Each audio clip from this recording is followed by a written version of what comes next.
ৰঙিয়া মৰাণজানত অবৈধভাৱে স্থাপন কৰা ক্ৰেচাৰ মেচিন বন্ধ কৰাৰ দাবী স্থানীয় ৰাইজৰ।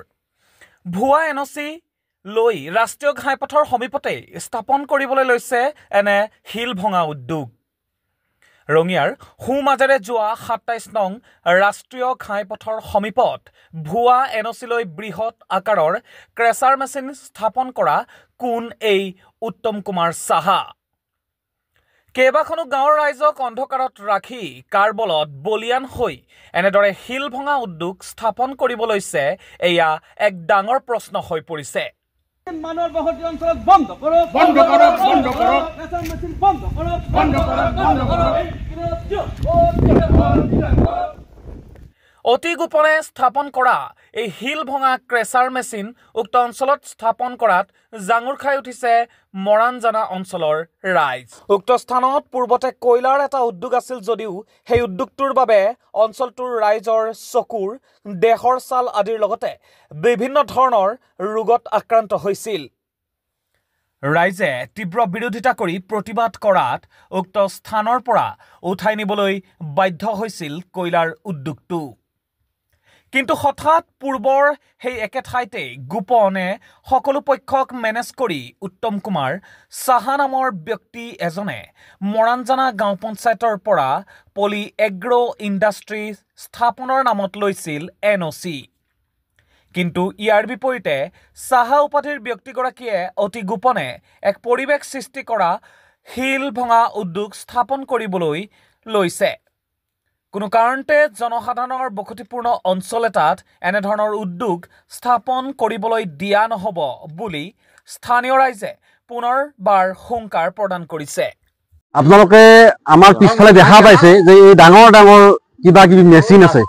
আমাৰ এই জায়গাটো হ'ল মৰাণজানা, ইয়াতে আগতে কোক ফেক্টৰী আছিলে এইখিনিতে, আৰু এই কোক ফেক্টৰী স্থানতে এতিয়া মানে আপোনাৰ ক্ৰেচাৰ মেচিন ভয়াৱহ এটা মেচিন আমাৰ ইয়াতে বহাইছে।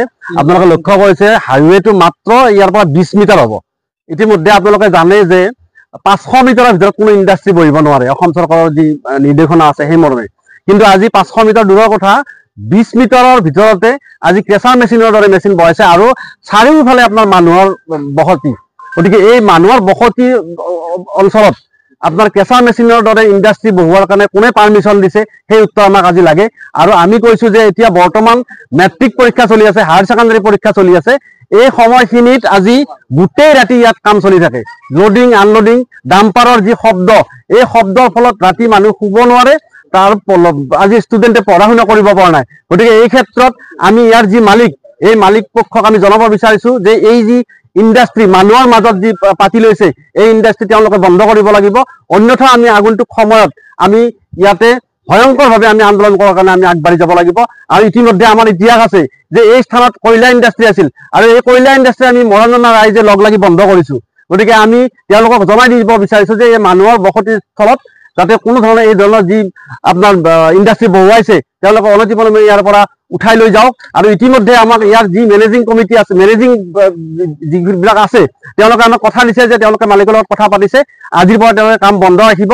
আৰু আমি এইটোও কৈছো যে কাম যদি বন্ধ নাৰাখে আমি পৰৱৰ্তী সময়ত হয়তো বহু ৰাইজ আহি আমি ইয়াত আন্দোলন কৰিম। গতিকে কাম কৰিব নিদিওঁ। তাৰ লগে লগে আৰু এটা কথা ক'ব বিচাৰিছো যে আজি যি পঞ্চায়তে কি ভিত্তিত ইয়াত এনঅচি দিছে বা গাঁওবোৰে কি ভিত্তিত ইয়াত এনঅচি দিছে মানুহৰ বসতি জেগাত আজি এই ধৰণৰ ইণ্ডাষ্ট্ৰী বহোৱাৰ কাৰণে, আমি তেওঁলোকক প্ৰশ্নত তেওঁলোকে কৈছে যে কিবা ফাৰ্ম এগ্ৰিকালচাৰ ফাৰ্মৰ নামত তেওঁলোকে এনঅচি লৈছে। গতিকে যদি এই ভুৱাভাৱে যদি এনঅচি লৈছে তাৰ বিহিত ব্যৱস্থা মই প্ৰশাসনক লোৱাৰ কাৰণে দাবী জনাইছো। এইখিনিয়ে।